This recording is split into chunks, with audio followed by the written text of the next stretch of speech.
안녕하세요. SPI 고병기 편집장입니다. K리츠 위클리 전해드리도록 하겠습니다.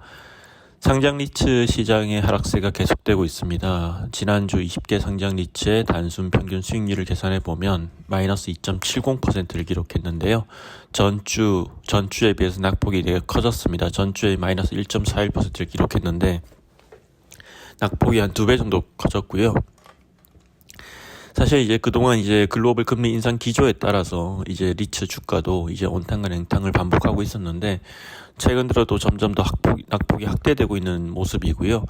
이 금리 인상 영향이 계속되고 있고 거기다 이제 최근 주식시장의 어떤 전반적인 분위기를 보면 특정 섹터에 대한 쏠림 현상이 나타나고 있죠. 대표적인 게 이제 2차 전지 관련주인데 그러다 보니까 이제 리츠 같은 종목들, 섹터들이 이제 투자자들로부터 이렇게 소외받고 있다는 분석도 나오고 있는 상황입니다. 지난주에 이제 어쨌든 이제 크게 보면 리츠 시장에 가장 큰 영향을 주고 있는 것 중에 하나가 이제 금리 인상 이벤트인데 지난주에도 이제 글로벌 금리 인상과 관련해서 좀 이제 의미 있는 이벤트들이 많았습니다. 대표적인 게 이제 미국 연방준비제도 패드죠.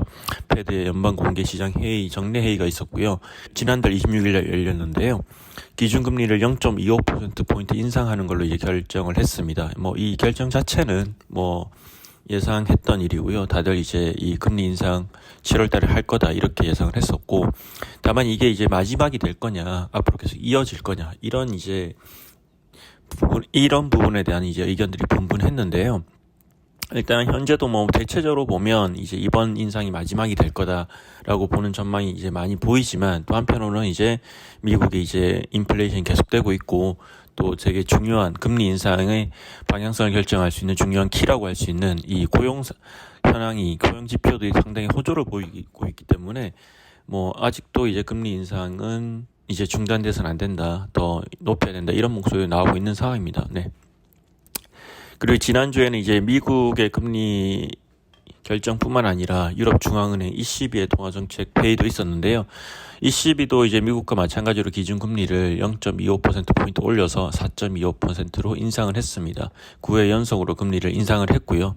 다만 이제 유럽 같은 경우에도 이제 크리스틴 라가르드 ECB 총재가 이제 이 통화정책 회의 후에 이제 가진 기자회견에서는 9월에는 이제 금리를 인상할 수도 있지만 안정적으로 유지할 수 있다고 이렇게 밝히면서 이제 향후에는 이제 금리 동결 가능성도 시사를 했습니다. 네.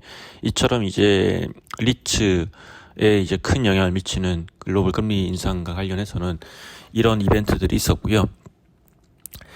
이 K리츠를 좀 더 자세하게 살펴보겠습니다. 이제 전체 20개 리츠 중에서 17개 리츠가 지난주에는 마이너스 수익률을 기록했습니다. 그 전주에는 14개 리츠가 이제 마이너스 수익률을 기록했는데 전반적으로 낙폭이 확대됐을 뿐만 아니라 하락한 리츠도 늘었죠. 특히나 이제 마스턴 프리미어 리츠라든지 KB스타 리츠, 미래에셋 글로벌 리츠, 미래에셋 맵스 리츠, 그리고 D&D 플랫폼 리츠는 지난주에 이제 신저가를 기록하면서 이제 부진한 모습을 보였는데요.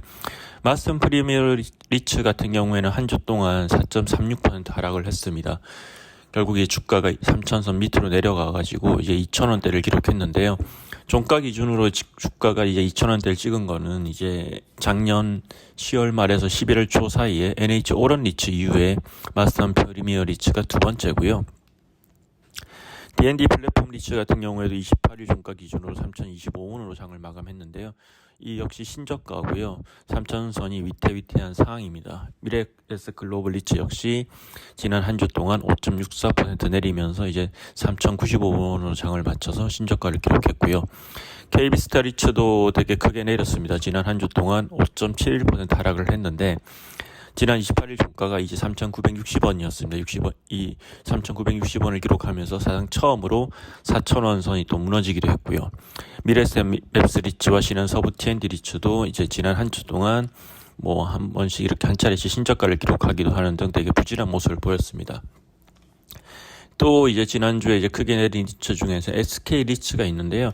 SK 리츠 같은 경우에는 이제 지난 7월 10일에 이제 SK 하이닉스가 수처리 센터를 이제 SK 리츠에 매각한다고 발표한 이후에 부진이 이어지고 있고, 전주에 이제 마이너스 2.08% 내렸는데 지난주에는 이제 마이너스 5.78% 내려가지고 주가 하락폭이 더 크게 확대됐습니다. 이처럼 이제 주가가 되게 급락하면서 이제 리츠 MC들도 사실 좀 최근에 좀 많이 빠지고 있습니다. 이제 어쨌든 주가가 낮기 때문에 이제 유상증자를 통한 신규 자산 편입과 같은 것들이 쉽지 않은 상황이지만 그래도 이제 앞으로 성장 전략, 새로운 성장 전략을 보여주지 않으면 이제 더 이상 이렇게 성장 모멘텀, 주가 상승 모멘텀을 이제 찾기 어렵다는 판단을 하고 있기 때문에 신규 자산 편입에 적극적으로 나서고 있습니다. 이제 대표적인 KB스타리츠죠. KB스타리츠 같은 경우는 현재는 이제 벨기에와 영국인 오피스 해외 자산만 담고 있고요. 근데 이제 KB스타리츠가 최근에 캐피엘 자산운용이 인수하는 이제 광화문에 위치한 시티뱅크 센터 이 우선주 투자자로 참여할 계획이라고 하고요. 아무래도 해외 자산만으로는 이제 적극적인 성장 전략을 제시하기도 어렵고 또 최근에 이제 해외 부동산에 투자하는 공모펀드의 부실 사태가 이제 도마 위에 오르다 보니까 이런 점들이 이제 부정적인 영향을 미치고 있다고 보고 아주 적극적으로 국내 자산을 편입하려는 의지를 보이고 있습니다. 원래 이제 KB스타리츠 같은 경우에는 이제 애초에 상장할 때부터 이제 해외만 담는 게 아니라 국내도 담겠다고 했었죠. 실제로 이제 애초 이름은 KB 글로벌 스타리츠였지만 KB스타리츠로 바꾼 이유도 국내 자산 편입을 위한 어떤 목적이었고요.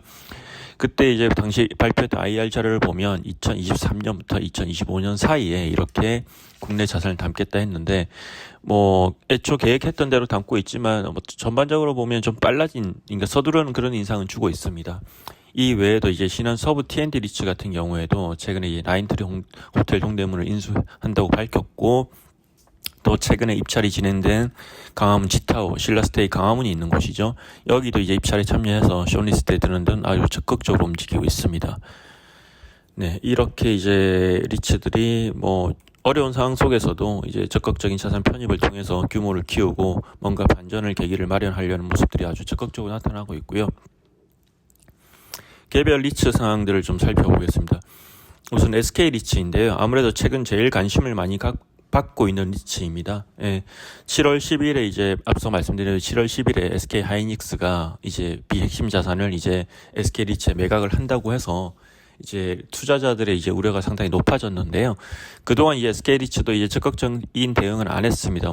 당연한 얘기지만 이사회가 이제 7월 26일날 예정되어 있었기 때문에 이제 그 이후로 이제 이 수처리 센터 편입 이유와 어떤 이제 향후 어떤 그 효과에 대해서 설명을 하기 시작했고요. 실제 27일날 이제 26일 이사회 때 나온 내용과 관련해서 IR 자료를 게재를 했고 이 이제 IR 자료를 보면 일단 SK 리츠 입장에서는 SK 하이닉스와 달리 비핵심 자산이 아니라 이제 그룹의 핵심 자산이고 이 수처리 센터 인수를 통해서 자산 규모가 4조 원대로 증가하고 또 포트폴리오 캡 레이트도 크게 상승하고 금융 비용 대비 이제 에비타 비율도 개선되는 등 좋은 효과를 거둘 것이다. 이렇게 이제 강조를 하고 있고요. 또 한편으로는 이제 수처리 센터 자금 조달 구조에 대해서도 설명을 했는데 우선 이제 자리츠를 신설을 해서 1조 1,200억 규모의 자금을 마련할 계획인데 특징적인 점은 이제 상한 우선주를 통해서 1,000억 원의 자금을 조달한다고 했는데 이게 이제 리츠가 상한 우선주를 이제 통해서 자금을 조달하는 건 최초의 사례입니다. 네, 그런 점에서 좀 주목을 할 수 있을 것 같고요. 사실 이제 SK 리츠, SK 하이닉스 수처리 센터 편입과 관련해서는 지금도 시장의 의견들이 분분합니다. 이제 결국은 이제 SK 리츠 입장에서는 이게 그룹의 핵심 자산이라는 점을 이제 투자자한테 설득하는 게 중요한 관건이 될 것 같고요. 아직까지 투자자의 반응은 썩 이제 긍정적이지는 않은 것 같습니다. 왜냐하면 이제 지난 7월 10일에 이 수처리 센터의 SK 리츠 편입 소식이 전해진 이후에 SK 하이닉스의 주가와 SK 리츠의 주가가 크게 엇갈리고 있거든요. 이제 하이닉스는 크게 오르고 있지만 SK 리츠는 떨어지고 있는데 이러한 점들이 이제 SK 리츠의 이제 SK 하이닉스 수처리 센터 편입을 바라보는 투자자의 시각이 반영된 것으로 이제 보입니다. 네. SK 리츠 같은 경우에는 이제 수처리 센터 편입 관련 소식뿐만 아니라 지난주에 3,300억 원 규모의 유상증자도 추진한다고 발표를 했습니다. 이 유상증자 같은 경우에는 수처리 센터 관련은 아니고 종로타워 인수하면서 발행한 전자단기 사채를 이제 상환하기 위한 목적이고요. 어쨌든 이제 이건 예정된 이벤트이긴 했지만 규모가 크기 때문에 향후 또 어떤 식으로 주가에 영향을 미칠지 살펴볼 필요가 있을 것 같습니다. 네. 이외에 이제 이스밸류 플러스 리츠의 첫 유상증자가 있었죠. 첫 유상증자가 있었는데 627억 원 규모의 유상증자 공모에서 첫 투자자 모집 단계인 구주 청약에서 마무리가 됐습니다. 그래서 청약률도 107.22%로 나왔고요. 어쨌든 이제 이번에 이제 자금을 조달하는 이유는, 유정을 통해 자금 조달하는 이유는 강화문 트윈트리 타워 차입금 상환에 활용하기 위한 거고요. 뭐 이 상환뿐만 아니라 이번에 이제 유증을 통해서 이지스 밸류 리츠는 LTV를 이제 낮추고 향후 자산 편입 및 자금 조달에 대한 부담을 축소할 수 있는 효과를 거둘 것을 기대를 하고 있습니다. 뭐 사실 이제 유증이라는 게 이제 리츠들의 어떤 주가 하락을 이제 뭐 유발하는 그런 이벤트였는데요. 근데 이지스 밸류 리츠는 상대적으로 이제 양호하게 이제 유증 이슈를 해결했다는 평가를 받고 있습니다. 실제로 이제 유상증자 공시 이후의 주가 하락률이 11% 수준으로 이제 다른 이제 피어 그룹에 비해서 이제 피어 그룹이 한 16에서 20% 정도 하락을 했거든요. 비해서는 이제 양호하다는 평가를 받고 있고요. 네, 그래서 실제로 이제 증권가에서도 이지스 밸류 리츠가 이제 이 유증 이후에 뭐 LTV 개선 효과를 포함해서 여러 가지 긍정적인 효과가 기대된다는 전망을 내놓고 있습니다. 이외에 이제 롯데리츠 소식도 있는데요. 롯데리츠가 이제 올해 들어 세 번째 공모회사채를 발행한다고 발표를 했고요. 조달 규모는 이제 8억 원입니다. 8억 원이고 이 자금은 지난해 7월 말에 발행한 1년물 회사채를 상환하는 데 투입될 예정입니다. 이 채권의 담보는 롯데리츠의 핵심 자산인 롯데백화점 강남점이고요. 네. 이상으로 K리츠 위클리 소식을 전해드렸습니다. 고맙습니다.